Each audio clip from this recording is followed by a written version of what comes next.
This was the typical Gandhi pattern. Now Louis Fisher says ये गांधी के सारे कार्यक्रमों का एक पैटर्न था, एक तरीका था, एक सदा बधा तरीका था। क्या? His politics were intertwined with practical day-to-day problems of millions. Intertwined मतलब गुथा होना, intertwined गुथा होना। उनकी जो राजनीति थी वह प्रायोगिक और रोजमर्रा की समस्याएं जो आदमियों की थी उससे गुथी हुई थी। राजनीति का संबंध मूल रूप से लोगों की समस्याओं के निवारण से था। राजनीति का अर्थ उनका ये नहीं था कि अंग्रेजों को हटाओ, नहीं, वो तो अपने आप डेवलप होता गया।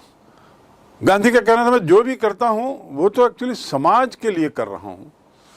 उनको बोलता हूं कि अपनी आय बढ़ाओ, अपना स्वास्थ्य ठीक करो, अपनी सफाई रखो, सैनिटरी कंडीशन की चिंता करना, हिसाब की चिंता करना, ये सब क्या है?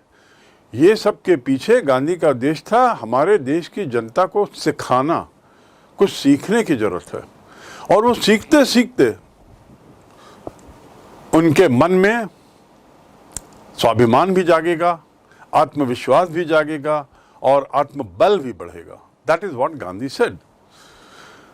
So his problem, his politics, उनकी राजनीति was intertwined with practical day-to-day problems of millions. रोजमर्रा के जीवन में आने वाली समस्याओं से उनकी राजनीति का संबंध था। His was not a loyalty to abstractions. कल्पना के प्रति कोई उनका झुकाव नहीं था कि कल्पना की उड़ान करेंगे, कल्पना की दुनिया में रहेंगे, सोचेंगे ना। His was not a loyalty, किसी के प्रति समर्पित होना। कल्पनाओं के दुनिया के प्रति वो समर्पित नहीं थे। एब्स्ट्रैक्शन मतलब कल्पनाएं। It was a loyalty to the living human beings. ये गांधी का जो जीवंत आदमी है, हाड़ मांस का बना आदमी, जीवंत सजीव, उसके प्रति गांधी का झुकाव था, उसके प्रति गांधी का रुझान था, उसके प्रति गांधी समर्पित थे। ये जीवंत आदमी के प्रति समर्पित होने का जो उनका तरीका था वो उनकी राजनीति थी। उनकी राजनीति अंग्रेजों को खदेड़ने या अंग्रेजों का विरोध करने वाली राजनीति नहीं थी। In everything Gandhi did, moreover, he tried to mold a new free Indian. अब लुई फिशर आगे कहते हैं, गांधी ने जो भी किया, इस सब के बावजूद, मोर इस सब के बावजूद, he tried to mold मतलब ढांचा देना, एक मोल्ड करना मतलब उसको ढालना, ढालने में He tried to mold a new free Indian. उनका सतत प्रयास ये रहता था कि भारतीय लोग ढलें। किस रूप में ढलें? फ्री इंडियन के रूप में। उनके मन में जो मानसिकता, जो गुलामी की मानसिकता आ गई थी कि हम गुलाम थे, गुलाम हैं, गुलाम रहेंगे, ऐसी वाली जो सोच थी उससे मुक्त होने की उनकी शैली थी, उनका तरीका था, उससे मुक्त करने का। ही ट्राइड, उन्होंने हमेशा यही प्रयास किया कि भारतीयों को एक स्वतंत्र भारतीय के रूप में ढालने की कोशिश करें, अर्थात उन्हें महसूस कराएं, उनमें वो बदलाव लाएं कि हम लोग स्वतंत्र हैं, गुलामी हम पर थोपी गई है, हमारा जन्म गुलाम रहने के लिए नहीं हुआ है, गुलामी थोपी गई है। ऐसा गांधी का बार बार विचार था। Who could stand on his own feet and thus make India free? भारतीयों को ढालने में की कोशिश गांधी लगातार कर रहे थे। किस रूप में ढालने में? कि एक स्वतंत्र महसूस करे, क्योंकि तभी तो वो अपने पैरों पर खड़ा होगा। then only he will stand on his own feet. To stand on one's feet, O-N-E', one's feet मतलब अपने पैरों पे खड़ा होना, तब तो जाके वो अपने पैरों पे खड़ा होगा और फिर भारत को स्वतंत्र करेगा। एंड दस मेक इंडिया फ्री, और इस प्रकार भारत को स्वतंत्र करेगा। पहले खुद स्वतंत्रता महसूस करो, अपने मन को बदलो। जो गुलामी की दासता को इतना अंदर तक आपने भर लिया है और ये सोचते हो कि हम गुलाम हैं, हमारा जन्म गुलामी के लिए हुआ है, इस सोच को अपने मन से निकालो। और यदि ऐसा करोगे तो आप भी स्वतंत्र होगे और आपके साथ साथ देश भी स्वतंत्र होगा। ये उनकी राजनीति का पैटर्न था। Early in the Champaran action, Charles freezer Andrews, the British pacifist. Champaran के कार्रवाई के दौरान एक व्यक्ति आता है जिसका नाम था C.F. Andrews, Charles Fraser Andrews, बहुत प्रसिद्ध नाम, जो एक अंग्रेज था और पैसिफिस्ट था, who had become a big name and also the follower of Mahatma. Pacifist मतलब होता है शांति दूत, शांति प्रिय व्यक्ति, नॉट प्रोएक्टिव, एग्रेसिव नहीं, पैसिफिस्ट, जो शांति की महत्ता पर और शांति पर विश्वास करते हैं। तो C.F. Andrews came to bid Gandhi farewell before going on a tour of duty to the Fiji island. एक व्यक्ति जिसका नाम C.F. एंड्रयूज था, चार्ल्स फ्रेजर एंड्रयूज, वो गांधी का अनुयायी था, फॉलोअर यानी अनुयायी। फिजी एक कंट्री का नाम है।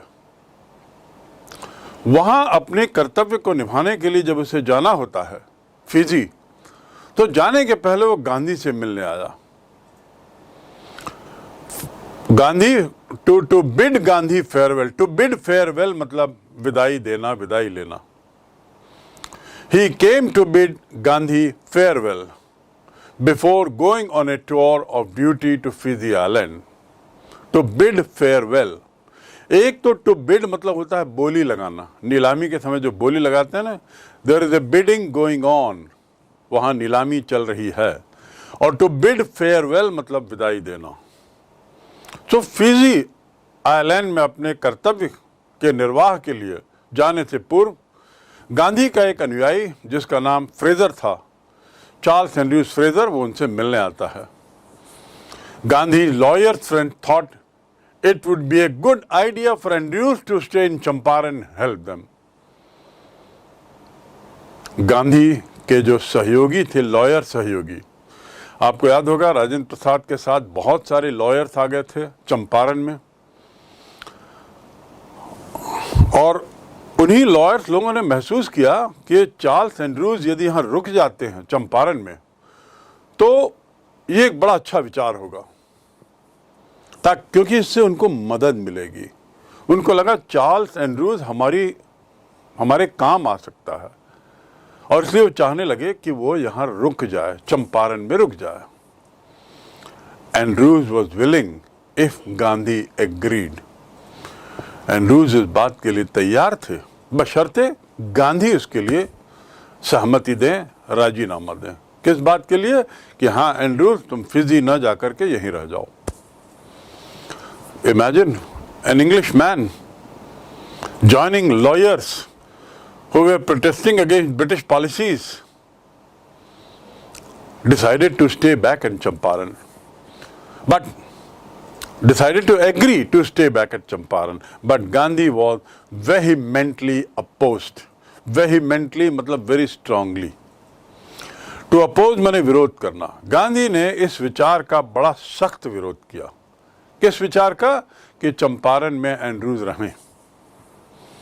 उन्होंने कहा, you think that, so this way Gandhiji makes sure that at Champaran, while he is at Champaran, not only economic transformation takes place and conditions of farmers and other people improve, but he also saw to it that there is transformation in their social condition, living condition, health condition, etc., etc. And for that, as we said, he took help of so many people, including his wife.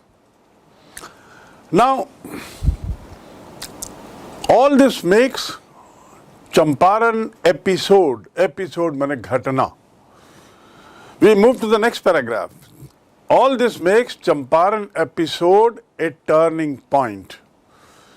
जैसा मैंने पहले बताया, turning point यानी मील का पत्थर, एक ऐसी घटना जो पूरी तरह बदलाव लाती है.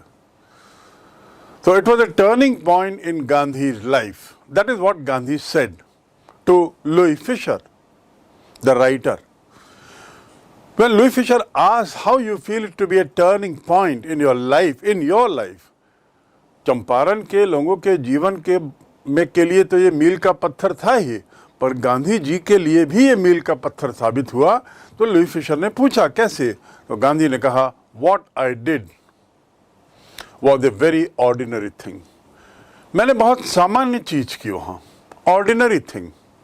I declared that British could not order me.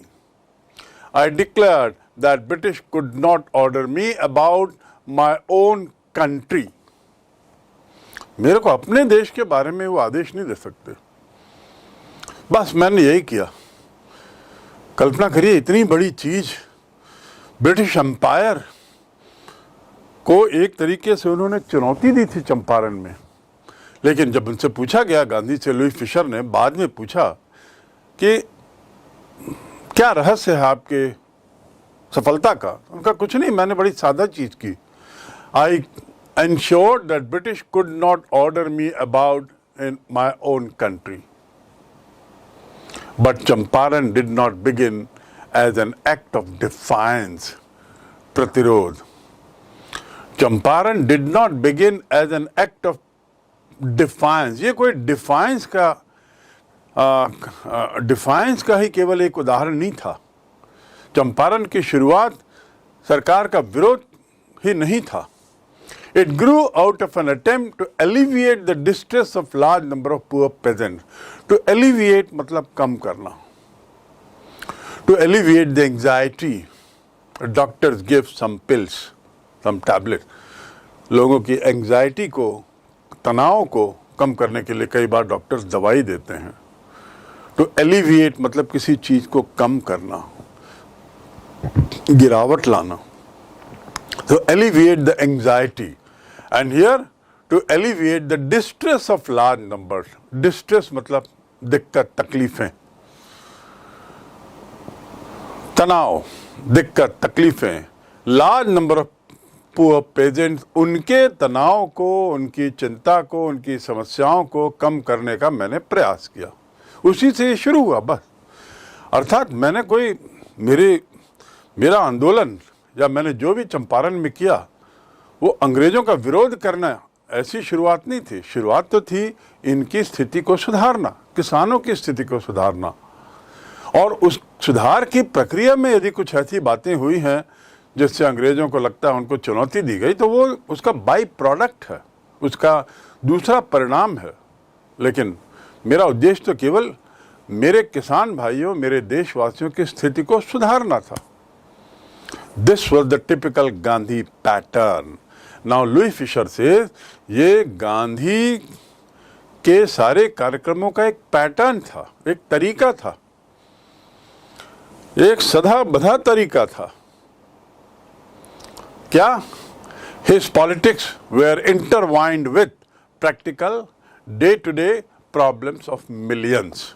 Intertwined मतलब गुथा होना, intertwined गुथा होना. उनकी जो राजनीति थी वह प्रायोगिक और रोजमर्रा की समस्याएं जो आदमियों की थी उससे गुथी हुई थी. राजनीति का संबंध मूल रूप से लोगों की समस्याओं के निवारण से था. राजनीति का अर्थ उनका ये नहीं था कि अंग्रेजों को हटाओ, नहीं, वो तो अपने आप डेवलप होता गया. गांधी का कहना था मैं जो भी करता हूं वो तो एक्चुअली समाज के लिए कर रहा हूं। उनको बोलता हूं कि अपनी आय बढ़ाओ, अपना स्वास्थ्य ठीक करो, अपनी सफाई रखो, सैनिटरी कंडीशन की चिंता करना, हिसाब की चिंता करना, ये सब क्या है? ये सब के पीछे गांधी का उद्देश्य था हमारे देश की जनता को सिखाना, कुछ सीखने की जरूरत है। और वो सीखते सीखते उनके मन में स्वाभिमान भी जागेगा, आत्मविश्वास भी जागेगा और आत्मबल भी बढ़ेगा। That is what Gandhi said. So his problem, his politics, उनकी राजनीति was intertwined with practical day-to-day problems of millions. रोजमर्रा के जीवन में आने वाली समस्याओं से उनकी राजनीति का संबंध था। His was not a loyalty to abstractions. कल्पना के प्रति कोई उनका झुकाव नहीं था कि कल्पना की उड़ान करेंगे, कल्पना की दुनिया में रहेंगे, सोचेंगे ना। His was not a loyalty, किसी के प्रति समर्पित होना। कल्पनाओं के दुनिया के प्रति वो समर्पित नहीं थे। एब्स्ट्रैक्शन मतलब कल्पनाएं। It was a loyalty to the living human being. ये गांधी का जो जीवंत आदमी है, हाड़ मांस का बना आदमी, जीवंत सजीव, उसके प्रति गांधी का झुकाव था, उसके प्रति गांधी का रुझान था, उसके प्रति गांधी समर्पित थे। ये जीवंत आदमी के प्रति समर्पित होने का जो उनका तरीका था वो उनकी राजनीति थी। उनकी राजनीति अंग्रेजों को खदेड़ने या अंग्रेजों का विरोध करने वाली राजनीति नहीं थी। In everything Gandhi did, moreover, he tried to mould a new free Indian. अब लुई फिशर आगे कहते हैं, गांधी ने जो भी किया, इस सब के बावजूद, मोर ओवर, इस सब के बावजूद, ही ट्राइड टू मोल्ड मतलब ढांचा देना, एक मोल्ड करना मतलब उसको ढालना, ढालने में he tried to mould a new free Indian. उनका सतत प्रयास ये रहता था कि भारतीय लोग ढलें। किस रूप में ढले? फ्री इंडियन के रूप में। उनके मन में जो मानसिकता, जो गुलामी की मानसिकता आ गई थी कि हम गुलाम थे, गुलाम हैं, गुलाम रहेंगे, ऐसी वाली जो सोच थी, उससे मुक्त होने की उनकी शैली थी, उनका तरीका था, उससे मुक्त करने का। ही ट्राइड, उन्होंने हमेशा यही प्रयास किया कि भारतीयों को एक स्वतंत्र भारतीय के रूप में ढालने की कोशिश करें, अर्थात उन्हें महसूस कराएं, उनमें वो बदलाव लाएं कि हम लोग स्वतंत्र हैं, गुलामी हम पर थोपी गई है, हमारा जन्म गुलाम रहने के लिए नहीं हुआ है, गुलामी थोपी गई है। ऐसा गांधी का बार बार विचार था। Who could stand on his own feet and thus make India free? भारतीयों को ढालने में की कोशिश गांधी लगातार कर रहे थे। किस रूप में ढालने में? कि एक स्वतंत्र महसूस करे, क्योंकि तभी तो वो अपने पैरों पर खड़ा होगा। Then only he will stand on his own feet. To stand on one's feet, O-N-E', one's feet मतलब अपने पैरों पे खड़ा होना। तब तो जाके वो अपने पैरों पे खड़ा होगा और फिर भारत को स्वतंत्र करेगा। And thus make India free, और इस प्रकार भारत को स्वतंत्र करेगा। पहले खुद स्वतंत्रता महसूस करो, अपने मन को बदलो। जो गुलामी की दासता को इतना अंदर तक आपने भर लिया है और ये सोचते हो कि हम गुलाम हैं, हमारा जन्म गुलामी के लिए हुआ है, इस सोच को अपने मन से निकालो। और यदि ऐसा करोगे तो आप भी स्वतंत्र होगे और आपके साथ साथ देश भी स्वतंत्र होगा। ये उनकी राजनीति का पैटर्न था। Early in the Champaran action, Charles freezer Andrews, the British pacifist. Champaran के कार्रवाई के दौरान एक व्यक्ति आता है जिसका नाम था C.F. Andrews, Charles Fraser Andrews, बहुत प्रसिद्ध नाम, जो एक अंग्रेज था और पैसिफिस्ट था, who had become a big name, and also the follower of Mahatma. Pacifist मतलब होता है शांति दूत, शांति प्रिय व्यक्ति, नॉट प्रोएक्टिव, एग्रेसिव नहीं, पैसिफिस्ट, जो शांति की महत्ता पर और शांति पर विश्वास करते हैं। तो C.F. Andrews came to bid Gandhi farewell before going on a tour of duty to the Fiji island. एक व्यक्ति जिसका नाम C.F. एंड्रयूज था, चार्ल्स फ्रेजर एंड्रयूज, वो गांधी का अनुयायी था, फॉलोअर यानी अनुयायी। फिजी एक कंट्री का नाम है। वहां अपने कर्तव्य को निभाने के लिए जब उसे जाना होता है फिजी, तो जाने के पहले वो गांधी से मिलने आया। Gandhi to bid Gandhi farewell, to bid farewell मतलब विदाई देना, विदाई लेना। He came to bid Gandhi farewell before going on a tour of duty to Fiji Island. To bid farewell, एक तो to bid मतलब होता है बोली लगाना, नीलामी के समय जो बोली लगाते हैं ना, there is a bidding going on, वहाँ नीलामी चल रही है, और to bid farewell मतलब विदाई देना। तो फिजी आइलैंड में अपने कर्तव्य के निर्वाह के लिए जाने से पूर्व गांधी का एक अनुयायी जिसका नाम फ्रेजर था, चार्ल्स एंड्रयूज फ्रेजर, वो उनसे मिलने आता है।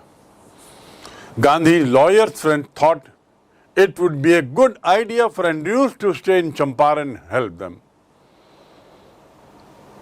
गांधी के जो सहयोगी थे, लॉयर सहयोगी, आपको याद होगा राजेंद्र प्रसाद के साथ बहुत सारे लॉयर्स आ गए थे चंपारण में, और उन्हीं लॉयर्स लोगों ने महसूस किया कि चार्ल्स एंड्रयूज यदि यहाँ रुक जाते हैं चंपारण में तो ये एक बड़ा अच्छा विचार होगा, क्योंकि इससे उनको मदद मिलेगी। उनको लगा चार्ल्स एंड्रयूज हमारे काम आ सकता है, और इसलिए वो चाहने लगे कि वो यहाँ रुक जाए, चंपारण में रुक जाए। Andrews was willing if Gandhi agreed. Andrews इस बात के लिए तैयार थे, बशर्ते गांधी उसके लिए सहमति दें, राजीनामा दें। किस बात के लिए? कि हाँ एंड्रयूज तुम फिजी न जाकर के यहीं रह जाओ। Imagine an English man joining lawyers who were protesting against British policies decided to stay back in Champaran, but decided to agree to stay back at Champaran, but Gandhi was vehemently opposed. Vehemently मतलब very strongly. To oppose माने विरोध करना। गांधी ने इस विचार का बड़ा सख्त विरोध किया। किस विचार का? कि चंपारण में एंड्रयूज रहें। उन्होंने कहा, You think that in this unequal fight, it would be helpful if we have an Englishman on our side? उन्होंने कहा कि तुमको ये, उन्होंने कहा कि you think that it is proper in this unequal fight, it would be helpful if we have an Englishman? Gandhi ने कहा कि ये जो ये अनइक्वल फाइट है, कहाँ माइटी एम्पायर अंग्रेज लोग और कहाँ हम भारतीय जो कमज़ोर हैं शारीरिक रूप से, आर्थिक रूप से, मानसिक रूप से, उनकी जो लड़ाई चल रही है ब्रिटिश सत्ता से, जो हर दृष्टि से बहुत ताकतवर हैं, उसमें C.F. एंड्रयूज के रुक जाने से आपको लगता है कि फ़ायदा होगा? ये उचित है? Do you think it is proper? और तुमको ये लगता है कि यदि हमारी तरफ एंड्रयूज आ जाएंगे या हमारे साथ रहेंगे, हमारे सहयोग करेंगे, हमारे साथ काम करेंगे, तो ये लड़ाई इक्वल्स की हो जाएगी? You think that it is in this unequal fight it would be helpful? सवाल पूछते हैं वो कि क्या ये उचित होगा, क्या हमें मदद करेगा ये? ऐसी सोच बहुत गलत है। गांधी ने कहा एक अंग्रेज को हमारी तरफ ले आओ और ऐसा सोचो कि अब हम अंग्रेजों से इस अंग्रेज आदमी के बल पर लड़ लेंगे, गलत है। This shows the weakness of your heart. उन्होंने लॉयर्स को चिताया कि तुम्हारे दिल की, तुम्हारी सोच की कमजोरी है। अनइक्वल फाइट क्यों मान रहे हो इसे? दूसरा, एक अंग्रेजों के खिलाफ लड़ाई में एक अंग्रेज को अपनी तरफ लेके सोच रहे हो कि इससे फायदा होगा, ये अपनी कमजोरी बताता है। हम स्वयं बिना अंग्रेज के भी लड़ सकते हैं। हम में इतना मानसिक साहस होना चाहिए, शारीरिक साहस नहीं, मानसिक साहस। This shows the weakness of your heart. आगे वो कहते हैं द कॉज इज जस्ट। जिस बात के लिए आप लोग चंपारण में सब आए हो वो सब न्यायोचित है।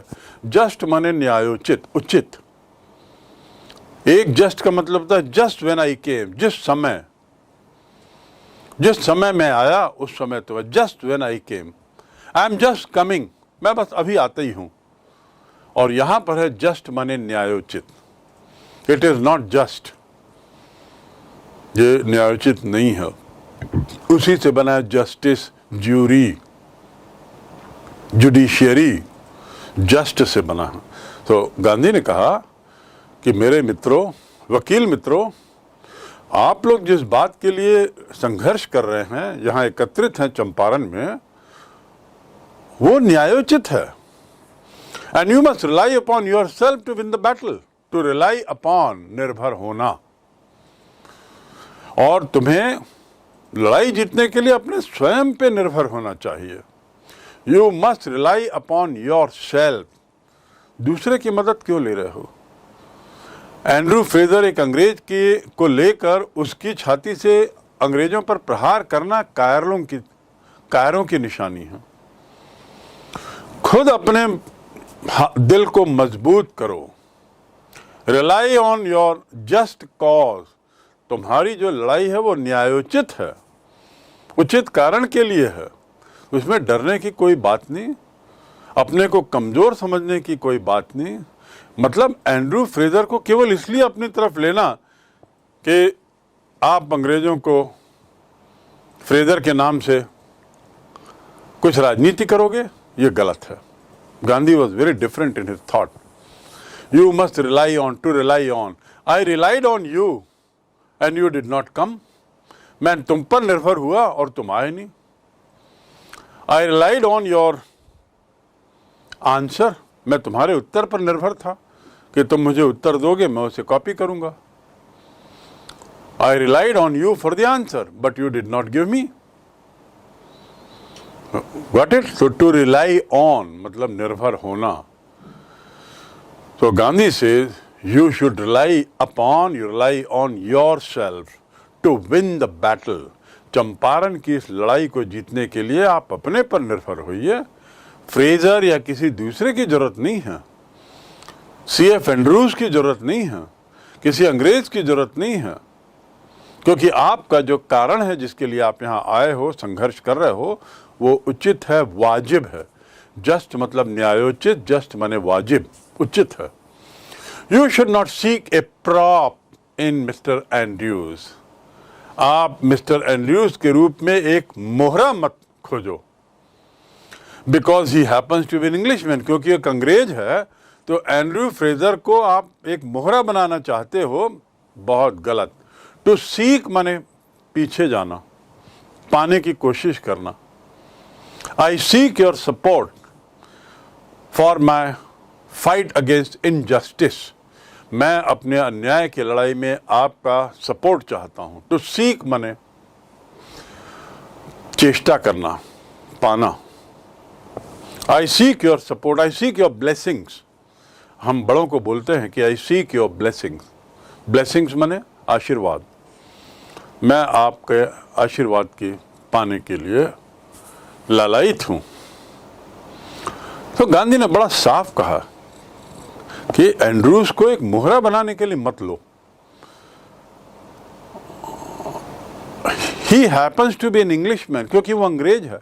टू बी हैपन टू होना, क्योंकि वो एक अंग्रेज है। हैपन माने घटना भी होना, तो यहाँ पर केवल हैपन माने घटना नहीं, यहाँ पे होना। क्या होना? एंड्रू फ्रेजर का इंग्लिश होना, और इंग्लिश होने के नाते उसको मोहरा बनाने का प्रयास करना, मेरे दोस्तों, ये उचित नहीं है। This is not proper.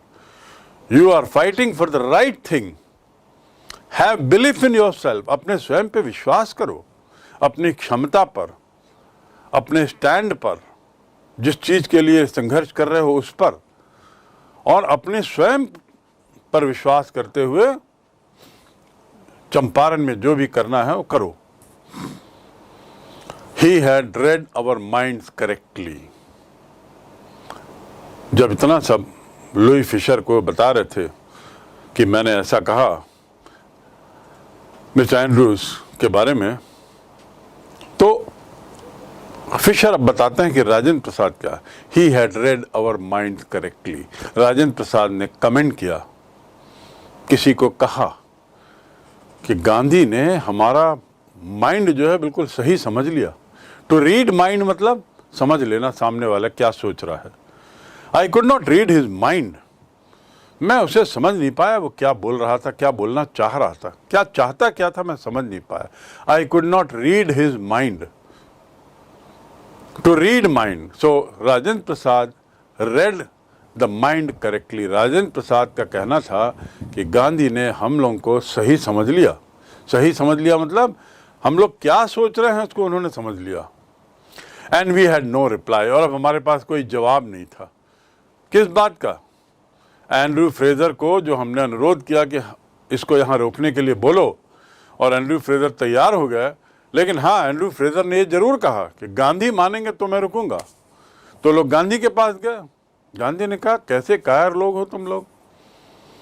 Andrew Fraser के अपनी तरफ आने से सोचते हो कि चंपारण में रुकने से कि अंग्रेजों के साथ बराबरी की लड़ाई हो जाएगी। तुम लोग इतने कच्चे हो, कमजोर हो। गलत बात। अपने अंदर, अपने स्वयं के विश्वास पर विश्वास करो, अपने आत्मबल पर विश्वास करो। Rely on your self and fight. और एंड्रू फ्रेजर को मोहरा मत बनाओ, उसकी छाती से गोली दागने की कोशिश मत करो अंग्रेजों पर। तो राजेंद्र प्रसाद ही रीड्स, उन्होंने हमें सही, हमारे दिमाग को उन्होंने समझ लिया। राजेंद्र प्रसाद कहते हैं, and we had no reply. और हमारे पास कोई जवाब नहीं था। Gandhi in this way taught us a lesson in self Reliance.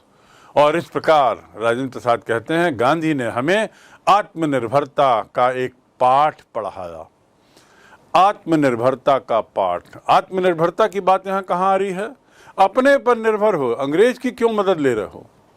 Why are you seeking help of Andrews or the British man? Rely on yourself. And so Rajendra Prasad says that look, Gandhi was such a man that he taught us self-reliance also in Champaran, apart from hygiene, cleanliness, budget management, planning, and all those things. He also taught us the importance of self-reliance. Self-reliance, Indian independence, and help in sharecroppers were all bound together. Now Louis Fisher writes कि इस प्रकार हम देखते हैं कि आत्मनिर्भरता, भारत की स्वतंत्रता और किसानों की मदद, ये तीनों एक दूसरे से जुड़े हुए थे। कहाँ वो चंपारण गए थे? किसानों की समस्या का निराकरण करते हैं, और किसानों की समस्या को निपटाते हुए उन्होंने कई पाठ पढ़ाए लोगों को। सफाई का पाठ, अपने परिवार वालों को समाज सेवा में लगाने का पाठ, सामाजिक बुराइयों को हटाने का पाठ, सांस्कृतिक वातावरण को ठीक करने का पाठ, आदि आदि। और उसके साथ ही साथ ये भी साबित किया, Louis Fisher says that thereby Gandhi proved now that all these three things, freedom fighting, freedom for India, self-reliance and helping the weaker, they were all together, inter who one, ये सब एक दूसरे में गुथे हुए थे। हम सेल्फ रिलायंट होंगे तभी हम स्वतंत्र होने की चेष्टा कर सकते हैं, भारत के स्वतंत्रता की। यदि हम कमज़ोर वर्गों की सहायता करेंगे, उनकी दिक्कतों को समझेंगे, चाहे वो शेयर क्रॉपर हो चाहे कोई भी हो, तो उससे सुधार होगा, समाज में सुधार होगा। हम लोग धीरे धीरे सेल्फ रिलायंट बनेंगे और उसी से हमें स्वतंत्रता मिलेगी। देखिए गांधी की कितनी लंबी सोच थी। शुरुआती दिनों में उन्होंने ये नहीं कहा कि हमको भारत दो, अंग्रेजों भारत छोड़ो, शुरू में नहीं कहा। उन्होंने तो शुरू में केवल बड़े छोटे स्तर पे काम शुरू किया। चंपारण गए थे 1 दिन के लिए, 2 दिन के लिए, रह गए वर्ष भर। चंपारण गए थे किसानों की समस्या का निवारण करने के लिए, लेकिन वहां उन्होंने तो बहुत सारी चीजें कर दी, बहुत सारी चीजें सिखा दी लोगों को। That is a big lesson. और इस प्रकार with this last line Louis Fischer sums up the Champaran episode. इस पूरे पाठ में गांधी के चंपारण जाने की घटना को लेकर